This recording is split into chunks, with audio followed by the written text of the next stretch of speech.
വനവൃക്ഷങ്ങളുടെ ചക്രവർത്തി എന്നറിയപ്പെടുന്ന മരം. തേക്ക്. 1950 വനമഹോത്സവത്തിന് തുടക്കം കുറിച്ചത് ആര്?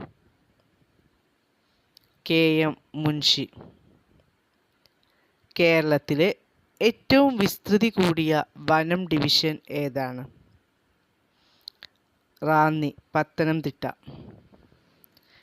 കേരളത്തിൽ ഏറ്റവും വിസ്തൃതി കുറഞ്ഞ വനം ഡിവിഷൻ ഏതാണ്?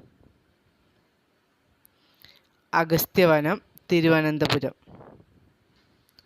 തെന്മല ഇക്കോ ടൂറിസം പദ്ധതി സ്ഥിതി ചെയ്യുന്ന കൊല്ലം ജില്ലയിലെ വന്യജീവി സങ്കേതം ഏത്? ചെന്തുരുണി വന്യജീവി സങ്കേതം.